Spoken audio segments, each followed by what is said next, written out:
Hello and welcome to the Cardinal News of Virginia, a podcast from Cardinal News. We're a nonprofit independent newsroom. We serve Southwest and Southside Virginia, paywall free at cardinalnews.org. I'm Dutchie Jessee. The Cardinal podcast is sponsored by the Virginia Rural Health Association, improving the lives of rural Virginians through education advocacy and cooperative partnerships.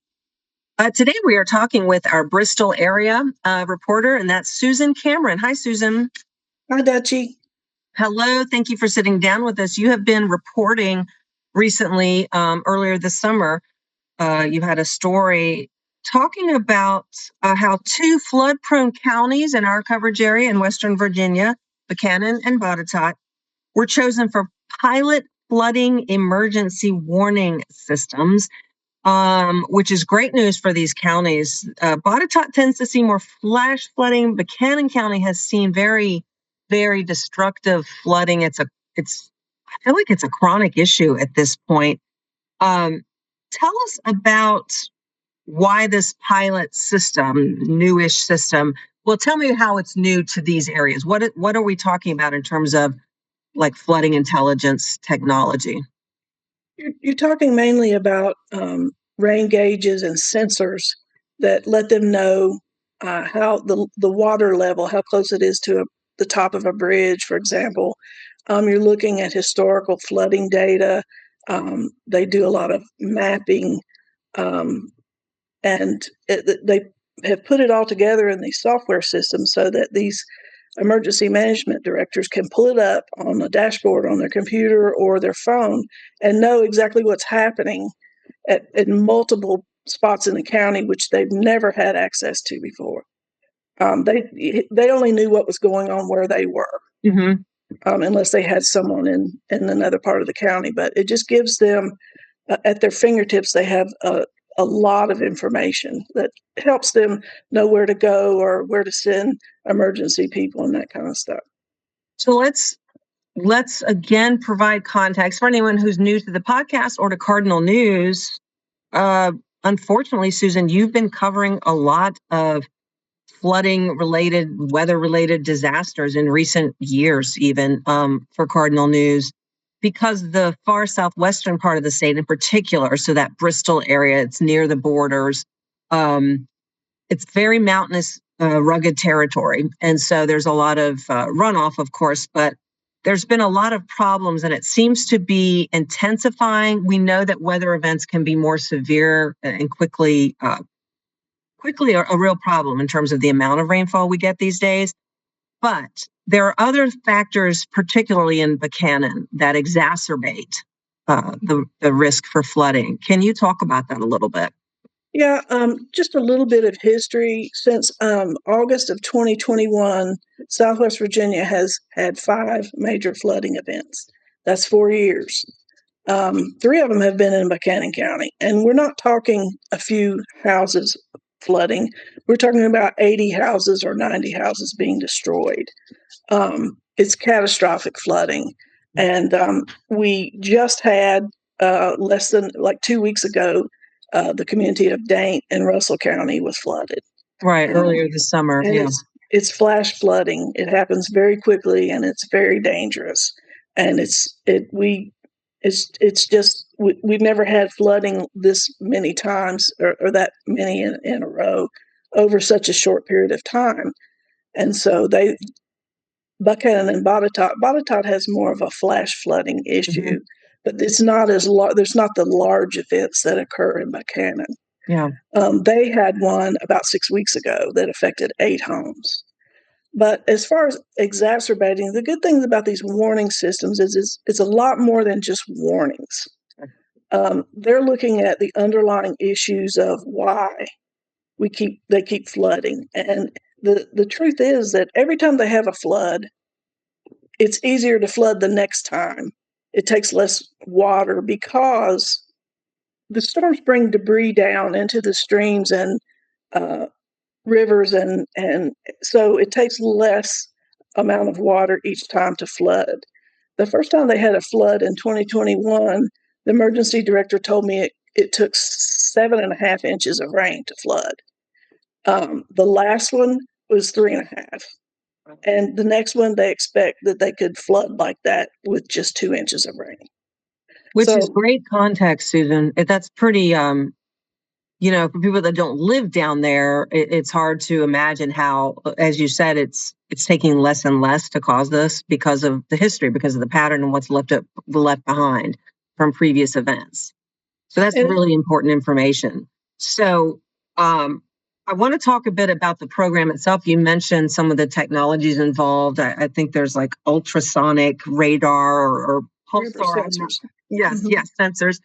Um, I want to talk about the program, who runs it. It's RISE, and that's a nonprofit based in Norfolk. What does RISE do?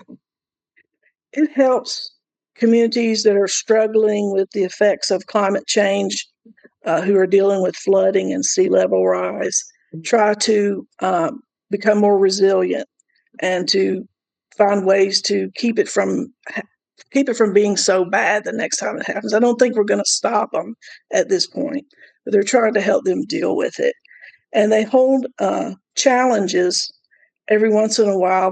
They challenge um, startup tech companies, to come up with innovative solutions to some of these problems.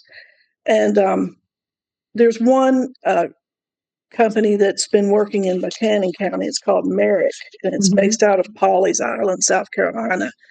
And so they have come up with a lot of data. They've engineered this system for them, but they're also really looking at mitigation.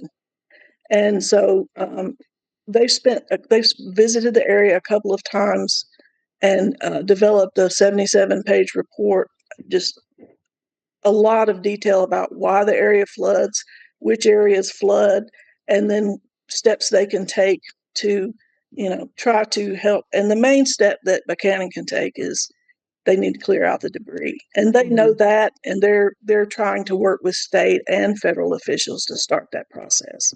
Yeah. Um, Getting back to RISE for just a moment, they traditionally or historically have been working with mostly like rural coastal communities. What caused them to issue this challenge for this western part of the state, which is our coverage area in Cardinal? Yeah. So the State Department of Housing actually funds the program. And its former director suggested, after RISE had 10 challenges, the director of the housing department suggested that they turn their attention to the mountainous areas of Western Virginia. And the good thing is that going forward, future challenges will also deal with this area, and they'll most likely try to help counties and communities that are near Buchanan and Botetourt, because it's a regional problem. Mm-hmm. Yeah. There's an interesting conversation that you talk about in the article, which people can read at cardinalnews.org. Um, you've talked to some, I think, emergency management officials in these locations. I don't know if you talked to county administrators. I'm not, but you talked to someone in Clintwood and in Buchanan there. And it was very interesting, Susan, because, we hear, oh, emergency or early warning system for flooding. This could be a great thing. And of course, it is a good thing in many reasons. But he also has another perspective down there because he's got such direct and unfortunately frequent experience with these devastating flooding events down there. What does, I believe his name is Mr. Chambers, what did he have to say about this from his perspective in Buchanan? And what's his title? Art Chambers is the emergency management coordinator for Buchanan County. He's been there a long time, and he is very direct about his feelings. He doesn't like early warning systems for residents. And the reason is, there's several reasons. And the reasons are that people tend to want to evacuate. Now, this is a mountainous county. It doesn't have a lot of roads. There's Yeah. only 2 or 3 ways in and out of the county. So if everybody evacuates, they jam up the roads, and the emergency vehicles can't get through. So it just makes the problem worse. They also have a tendency to start calling 911. And that overwhelmed. That system can become overwhelmed really quickly because they only have 2 or 3 dispatchers at the most. And so if 100 people are calling, just they can't get they can't communicate with the first responders. And also, Buchanan County has flash flooding, and there's no warning. A lot of times there's not even rain in the forecast. Mm-hmm. A storm blows up. A lot of times it stays for a long time and it dumps a lot of water on the area, and there's just not time to warn people. But the good thing, as far as Bart Chambers said, was Buchanan County's been through it so much they know what to do, and they go to higher ground. Mm-hmm. And they've only had Buchanan County in all these storms has had 1 death, but they've had a lot of swift water rescues that have saved people. But it's really a miracle that more people haven't been killed as bad as this flooding has been. Yeah, and it's so interesting, his perspective in terms of not necessarily putting too much out there in terms of early warning or setting an alert for residents. So much of what they do in local governments is it's really it's really significant how and when they communicate to the public, because it sounds like he's really referring to just sort of like a panic happening, right? People clogging roads, jamming up telephone lines, and with a limited amount of staff, including emergency dispatchers down there, this becomes a problem quickly. On the other hand, earlier this summer, as everyone watched in shock and horror in Texas, the July 4th flooding, that was not anticipated. The discussions about how early people were warned, why or why not, became a big part of that story. So you can understand why it sounds almost like a panacea to have earlier warning.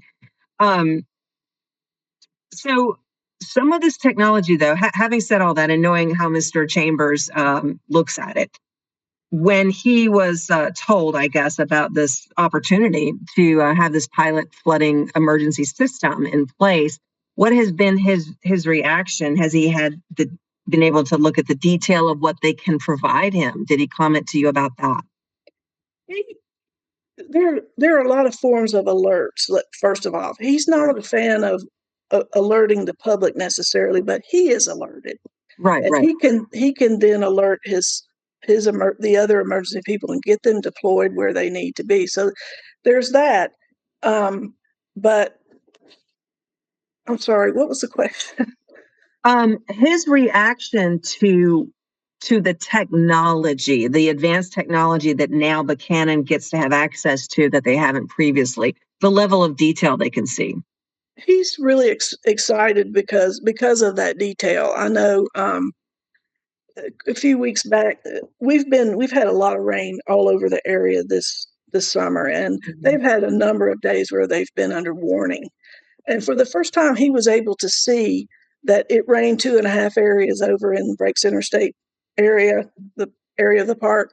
And so he was able to go over there and make sure, that everything was okay. He's never had that level of information.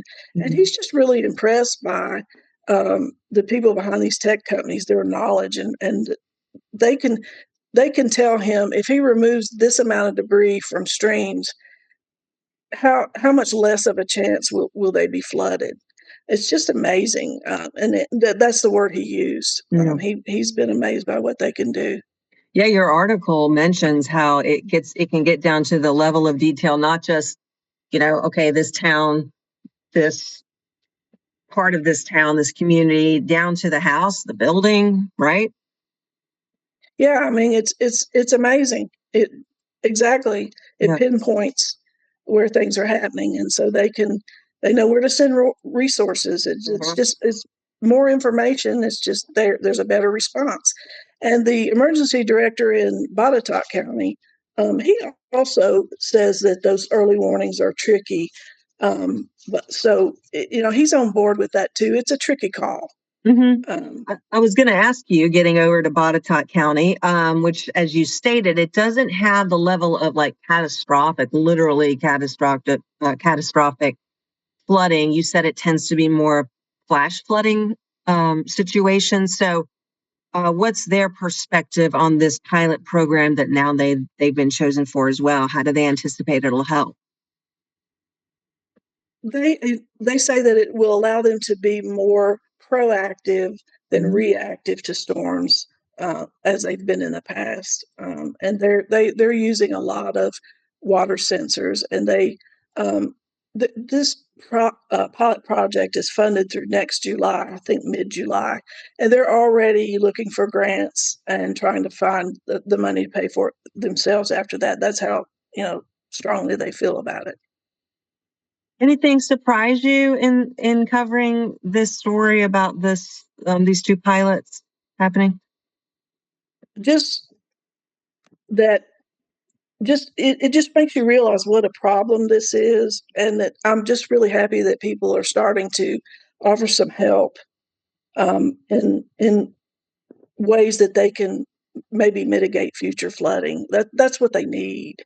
More information and how to prevent it from being so bad the next time is what this is going to help. And I was a little bit surprised that neither of the emergency directors were that high on alerting the public, but what they say makes sense. That it's different in our area. Well, and As as you pointed out, Susan, very, very correctly, we don't want people to think they're not in favor of getting the information and communicating when necessary to the public, so that the public can make, people can make decisions and get to safety if that's what the situation calls for. It's a matter of crying wolf. I think Mr. Chambers even referenced that. I was going to say that. That's the other side of it, is if you warn them and nothing happens, then they're not going to pay attention the next time. Right. So it is a very tricky. Both the managers use the word tricky. It's a very tricky decision to do that. Yeah.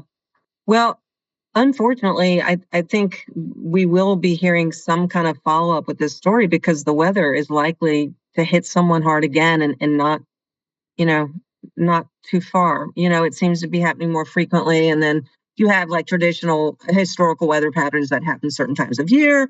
But in these places, it's especially dangerous, hazardous. So, can I add one thing? sure. What also exacerbates the situation in Buchanan County is they have a lot of abandoned mines that are full of water, and the soil is disturbed, and the slopes around them are weakened. And so when they have this type of flooding, they could actually have a blowout, what they call a blowout, which sends a lot of water and debris down. So that's just another factor that makes it so likely to happen again and again. That's excellent context. Great point. Thank you for adding that, Susan. Well, and thank you for covering it, because we appreciate that. And you are down in the Bristol area of the far southwestern part of the state, covering everything for Cardinal. So we appreciate that, and we will look for more of your coverage in the future. If people want to get a hold of you, reach out to you for whatever reason, how do they do that? What's your email? It's Susan@cardinalnews.org, or they can always call me at 276-791-5928. Thank you so much for your time, Susan. Thanks, Dutchie. And thank everyone for listening to the Cardinal News of Virginia, sponsored by the Virginia Rural Health Association. I want to thank Sean Eddy of Eddy Alexander for production support, and also Zach Shelton from Cardinal News. Read all of our paywall-free local news coverage at cardinalnews.org. I'm Dutchie Jessee.